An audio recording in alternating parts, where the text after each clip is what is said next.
Hello, veterans, friends, well wishers. नमस्कार। आज मैं इस वीडियो को एक किसी खास मकसद से बना रहा हूँ। वीडियो बनाने से पहले मैं आपको सूचना देना चाहूँगा कि अभी तक सुप्रीम कोर्ट से ओआरओपी के संबंध में रिव्यू पिटीशन हो या भारत सरकार द्वारा मांगे गए 90 दिनों का एक्सटेंशन की बात हो, उसकी कोई सूचना नहीं है। ये वीडियो मेरे किसी व्यूअर के कमेंट्स पर आधारित है। उन्होंने कहा था कि सर, आप ऑनरेरी न्यायस्वार के बारे में कुछ बताएं,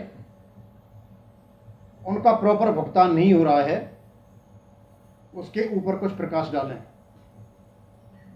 तो मैंने आज ऑनरेरी न्यायस्वार के विषय को चुना और इसका जो टाइटल है उसे सुनकर आपको लगेगा कि क्या टाइटल है, थोड़ा अचंभित करता है, थोड़ा परेशानी में डाल देता है, व्यग्र करता है, व्यथित करता है, दुखी कर देता है। इसलिए मैंने इसका टाइटल रखा ऑनरेरी न्यायिक सुवेदारों के साथ एक भद्दा मजाक। भद्दा मजाक क्या हुआ है, कैसे भद्दा मजाक हो गया, मैं आपको बताना चाहूंगा कि 2006 के बाद 1/1/2006 के बाद आए हुए ऑनरेरी न्यायिक सुवेदारों को माननीय राष्ट्रपति के 2009 में निकाले गए एक आदेश के अनुसार रेगुलर न्यायिक सुवेदारों के बराबर कर दिया। उनकी पेंशन उनके बराबर होगी। उसी का सहारा लेकर जो 2006 से पहले आए हुए ऑनरेरी न्यायिक सुवेदार थे, उन्होंने भी अपनी आवाज उठाई, सरकार तक अपनी आवाज ले गए, डीएसडब्ल्यू में अपनी आवाज लेकर गए, जो भी संबंधित चैनल्स थे वहां अपनी आवाज ले गए, कोर्ट में भी लेकर के गए, कोर्ट में केस चलता रहा और अंत में एएफटी चंडीगढ़ द्वारा एक निर्णय दिया गया और निर्णय में यह कहा गया कि जो 2006 से पहले आए हुए ऑनरेरी न्यायिक सुवेदार हैं, पेंशन के संबंध में वे रेगुलर न्यायिक सुवेदार के बराबर होंगे। और इस चंडीगढ़ के आदेश को, चंडीगढ़ एएफटी के आदेश को भारत सरकार ने माना। रक्षा समिति, जो रक्षा मंत्री की जो कमेटी थी, उसने भी माना, उसको भी अनुमोदित किया और उसमें लिखा भी है इम्प्लीमेंटेड। इन सब चीजों का पालन करते हुए पीसीडीए ने डीएसडब्ल्यू के निर्देशन के अनुसार एक सर्कुलर निकाला। उस सर्कुलर में भी माना कि ऑनरेरी न्यायिक सुवेदार, चाहे वो 2006 के पहले के हों या बाद के हों, पेंशन के मामले में रेगुलर न्यायिक सुवेदार के बराबर हैं। यानी कहने का मतलब यह है कि उनको जो पेंशन मिलेगी रेगुलर न्यायिक सुवेदार के बराबर मिलेगी। एक सर्कुलर निकाला गया 6 से 31, उसमें ये सारी चीजें वर्णित थीं। लेकिन जो भद्दा मजाक हुआ उनके साथ, उन फिगर्स के साथ हुआ जो 631 सर्कुलर में वो फिगर दे रखी थी। उसमें फिगर इस प्रकार थी कि 1/1/2006 से 9,170, 1/7/2009 को भी 9,170, में एक्स वर्ग की बात कर रहा हूं। 24/9/2012 को पता नहीं क्या हुआ था, वहां भी 2,170, 9,170। बाई ग्रुप का 1/1/2006 को 8,330, 1/7/2009 को 8,330, 24/9/2000 वाले को भी 8,330। इस चीज को न तो पेंशनरी समझ पाए, न भुगतान करने वाली संस्थाएं जिसमें डीपीडीओ और बैंक से वो भी समझ पाए, क्योंकि उनको तो स्पष्ट भुगतान करने की टेबल चाहिए थे। इसी समस्या को लेकर के अब मैं थोड़ा सा आपको यहाँ दूसरे उस पर लाना चाहूँगा, क्योंकि यहाँ उस विषय का वर्णन करना बहुत जरूरी है। मैं किसी संस्था का, जो रजिस्टर्ड ऑर्गेनाइजेशन है, उसका जनरल सेक्रेटरी हूँ, और इस संस्था का जो armoured forces veterans association of India है, इनके जो चेयरमैन हैं वो ऑनरेरी नायब सूबेदार हैं, एक्स ग्रुप के हैं। उन्होंने इसकी यातनाएं झेली हैं। जब कहीं से भी काम नहीं हुआ तो ये दिल्ली AFT गए, वहाँ से इन्होंने केस जीता। पहला जो केस जीता उसमें इनको 8,450 के हिसाब से पेमेंट किया गया। फिर इन्होंने चंडीगढ़ में केस डाला, जो अभी तक वहाँ पर है, चला हुआ है, उसका न कोई निपटारा नहीं हुआ है, न कुछ क्लोज हुआ है। तो उनको इसके बारे में बहुत ज़्यादा पता है। जब मैंने उनसे चर्चा की कि सब मेरे वीडियो में एक कमेंट आया है ऑनरेरी नायब सूबेदार का और वो कुछ पूछना चाहते हैं, जब मैंने उनसे डिटेल्स में बात की और उन्होंने जब मुझे डिटेल्स बताए तो मैं भी अचंभित था। I was totally perturbed, totally astonished कि ये कैसे हो सकता है। एक वेल सेटल्ड डिसीजन जो भारत सरकार ने माना हो, रक्षा मंत्री की समिति की कमेटी ने माना हो, 631 सर्कुलर में माना हो, उसका भुगतान नहीं हो। भुगतान के समय मजाक किया जाए, और वो मजाक हुआ। और मजाक कैसे हुआ मैं बताऊंगा थोड़ा सा। पहले मैं एरियर का वर्णन करना चाहता हूं कि एरियर के साथ क्या हुआ था। जो FBI armoured forces veterans association India के जो चेयरमैन हैं, उनका जो भुगतान है, जो कोर्ट केस के लड़ने के बाद उनको मिला, शायद बहुत से जो ऑनरेरी नायब सूबेदार में कोर्ट भी नहीं गए, उनके साथ क्या होगा मुझे पता नहीं, लेकिन उनका बता रहा हूं मैं। उनका 60 महीने का एरियर 945 पर मंथ के हिसाब से, बेसिक हिसाब से 56,100 रुपये पड़ा हुआ है। उनकी जो बेसिक पेंशन 1/7/2009 को 430 सर्कुलर के अनुसार 10,115 होनी थी, उनको 9,170 से पेमेंट किया गया और सही पेमेंट उनको नहीं मिला। और 56,700 को यदि DA जोड़ दिया जाए तो ये कम से कम 1 लाख के आसपास उनका एरियर बनेगा। उसी प्रकार जो ऑनरेरी नायब सूबेदार बाई ग्रुप हैं, उनको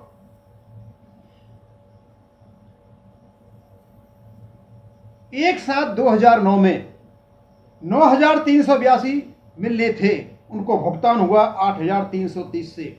उनको 1,052 पर मंथ का नुकसान रहा 60 महीने तक, इसके 63,120 रुपये बनते हैं।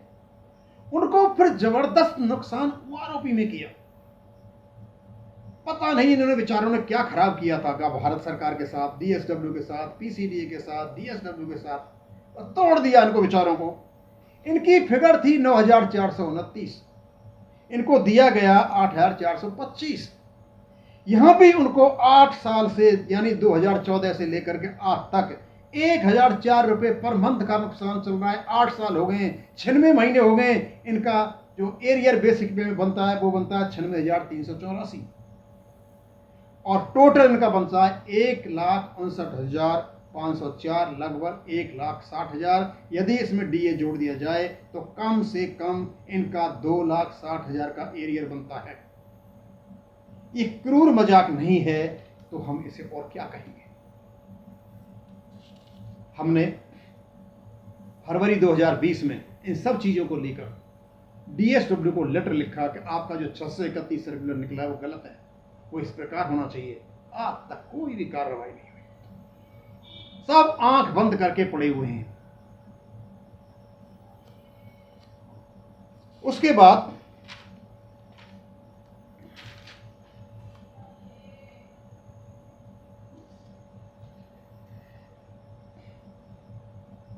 जब हम बात करते हैं, जब ये बात मेरे पास उन्होंने बताई चेयरमैन साहब ने, तो मुझे भी बड़ा दुख हुआ, क्योंकि जाके पैर न फटी बेवाई, वो क्या जाने पीर पर आई। अब तक पता नहीं था, क्योंकि हमारे पैरों में बेवाई नहीं फटी हुई थी, लेकिन ऑनरेरी नायब तहसीलदार तो आर्मी के हिस्सा है। ऑनरेरी शब्द लगने का मतलब है जिस व्यक्ति ने ईमानदारी के साथ, सत्यनिष्ठा के साथ जान लगा करके सर्विस की हो, और ये ऑनरेरी शब्द हासिल किया हो अपने रैंक के साथ में, तो आप समझ सकते हो कि उस आदमी ने कितनी निष्ठा के साथ नौकरी की होगी। उसके साथ इस प्रकार का अत्याचार, इसी बात को लेकर हम सोशल मीडिया पर आए हैं। हमारी बातें सोशल मीडिया के माध्यम से रक्षा मंत्री साहब तक भी जाएंगी, DSW तक भी जाएंगी, PCDA तक भी जाएंगी, CGDA तक भी जाएंगी, और जो भी हमारे बारे में सोचता है अच्छा, उन तक भी जाएंगी।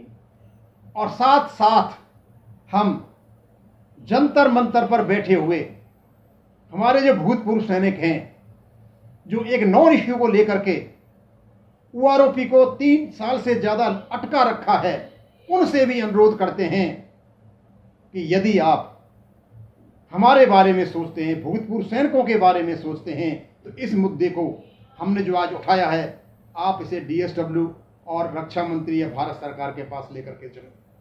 कोई तो पहुंचाएगा कि आखिरकार ये हो क्या रहा है। हम एक बात आपको यहाँ बता देना चाहते हैं, जो भी प्रबुद्ध व्यक्ति इस समाज में रहते हैं, सुबह से लेकर शाम तक ऐसी बातें होती रहती हैं जो कोई काम की नहीं है, जो दिमाग खराब करती हैं। लेकिन यदि किसी को पुण्य कमाना है, अच्छा काम करना है, तो इस मुद्दे को लेकर के भारत सरकार के पास जाएं, उनको बताएं कि सोशल मीडिया पर इस प्रकार की खबरें आ रही हैं, कृपया इसको सुलझाएं। और साथ के साथ हम उन नायकों से भी बात करेंगे जो जंतर मंतर पर बैठकर एक नॉन इश्यू को लेकर के हमारी ORP को अटका रखा है, और बैठ करके वो एक खास पार्टी के राजनीतिक लोगों को प्लेटफॉर्म मुहैया कराते हैं। और प्लेटफॉर्म मुहैया कराते वक्त आप उनको बताएं कि आपके लिए हम बहुत ही अच्छा मुद्दा दे रहे हैं, आप इस मुद्दे को उठाएं, सरकार के पास लेकर के जाएं, और जो आपने पाप हमारे साथ किए हैं वो कुछ हो सकता है कम हो जाएं। पाप मैं आपको गिनवा देता हूं कि 1973 में 75% जो हमारी पेंशन थी 50% कर दी गई। 2006 में जो पेंशन मिलने वाली थी, आपने उसको इस प्रकार घुमाया कि 2016 में जाकर के हमें पूरी हुई, और वो भी NDA सरकार ने दी। 45 साल तक आप OROP के लिए रुलाते रहे, कुछ भी नहीं किया। आज आप OROP बोलने के लिए, मोदी सरकार को घेरने के लिए उस पर आते हैं, तो कम से कम आप घेरिए। लेकिन हमारा इससे कोई मतलब नहीं है। हम अराजनैतिक हैं, अराजनैतिक थे, अराजनैतिक रहेंगे। जंतर मंतर पर बैठे हुए लोग राजनीतिक हो सकते हैं, हम नहीं। हम उस सरकार के साथ हैं जो देश में काम करती है, जो सुशासन है, चाहे आप हों और चाहे और कोई हो। अब आपके जब भी आप जंतर मंतर पर भूतपूर्व सैनिकों के प्लेटफॉर्म का प्रयोग करें, तो कम से कम भारत सरकार के बारे में ये भी कहें कि इस प्रकार की बातें आ रही हैं, और क्यों नहीं आप ऑनरेरी नायब सरकार पे भुगतान का इंतजाम करते हो, तो उनकी बहुत ज़्यादा अमाउंट पड़ा हुआ है। अब लास्ट में मैं आपको जो ऑनरेरी नायब सरकार हैं, मैं उनको दिखाना चाहता हूं कि ऊपर मैंने फिगर बना रखी है आपकी एक्स नायब सरकार का, कहां से कहां तक किस सर्कुलर के अनुसार आपका भुगतान होगा। और नीचे मैंने ये आपके बाई ग्रुप का जो ऑनरेरी नायब सरकार हैं उनकी फिगर, ये सर्कुलर्स मैंने बना रखे हैं। और इधर मैंने सारा का सारा दोनों ग्रुपों का मैंने एरियस निकाल रखा है। और मैं अंत में ये बताना चाहूँगा, मैंने फिगर भी दिखा दी और ये भी बताना चाहूँगा ऑनरेरी नायब सरकार एक्स ग्रुप का एक किस प्रकार की रिले रेस होगी। 1/1/2006 से लेकर के 30/6/2009 तक 568 सर्कुलर, यानी पहले वाला सर्कुलर फर्स्ट व्यक्ति होगा जो रिलीज करेगा, और ये अपने साथ आपको 9,170 रुपये दे के जाएगा। दूसरी 568 से जो रिलीज का जो बैटन को पकड़ करके 1/7/2009 से लेकर के 30/6/2014 तक 430 सर्कुलर आएगा। उसके बाद 1/7/2014 से लेकर के 31/12/2015 तक OROP का सर्कुलर जो 555 है उसमें 11,138 फिगर होगी, वो आएगा। और उसके बाद 555 सर्कुलर में 2.57 से मल्टीप्लाई करने के बाद आपकी जो पेंशन निकलेगी वो होगी 28,625। ये 7 CPC में हो जाएगा। ऑनरेरी नायब ग्रुप 22, इनकी जो 1/1/2006 से लेकर के 30/6/2009 तक 568 सर्कुलर होगा, 8,330 होगी। उसके बाद 1/7/2009 से लेकर 30/6/2014 तक 430 सर्कुलर होगा, 9,382 फिगर होगी। और 1/7/2014 से लेकर 31/12/2015 तक 9,429 उनकी OROP की फिगर होगी। और इस जगह पर ग्रुप वाई के ऑनरेरी नायब को तोड़ दिया गया, उनका अत्याचार किया। 1,004 रुपये का फर्क ये बेचारे 8 साल से झेल रहे हैं, कोई सुनने वाला नहीं है। ये फर्क क्यों नहीं निकल पा रहा है, इसके बावजूद भी कि मामला बिल्कुल सेटल्ड है। और उसके बाद 9,429 जो इनकी OROP फिगर बदलते आएगी उसको 2.57 से मल्टीप्लाई होगा, और उनका 1/1/2016 से 24,233 रुपये उनकी बेसिक पे इसकी होगी। मैं आपको बताना चाहूँगा कि जो ग्रुप एक्स के नायब हैं, इन्होंने जो 1/1/2006 से लेकर के और 14 तक जो फिगर दे रखी है वो 1/7/2009 को बदल जाती है। उसी प्रकार जो ग्रुप वाई के ऑनरेरी नायब हैं उनकी भी 1/7/2009 को फिगर बदल जाती है, और उनकी जो OROP की फिगर है वो गलत दे रखी है, उसको भी सही करने की जरूरत है।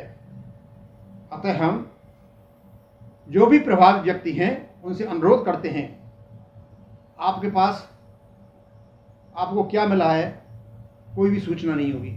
आप RTI के अंतर्गत भुगतान करने वाली संस्थाओं से अपना डिटेल लें, अपना मिलान करें, और आप देखें आपको कितना मिला है और आपको कितना मिलना चाहिए, किसी से कैलकुलेट करा लें।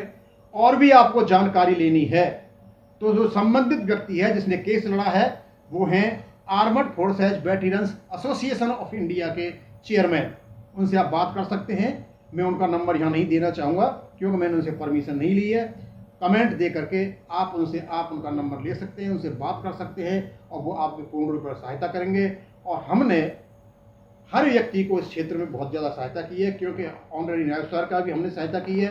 और लास्ट रैंक हेल्थ जो आपका एयरफोर्स में होता है उनके लिए हमारी संस्था ने एक अलग से आदमी लगा रखा था, लेकिन बड़ा बैड लक की बात थी कि कोरोना के टाइम पर वो वीर हमारे यहाँ बीच से चले गए और सारा का सारा काम हमारा अटक गया, समझे। और मैं अंत में सभी लोगों से जो भी इसमें सहायता कर सकते हैं अनुरोध करूंगा कि ऑनरेरी नायब का प्रॉपर भुगतान कराने में हमारी सहायता करें। जय हिंद, थैंक यू।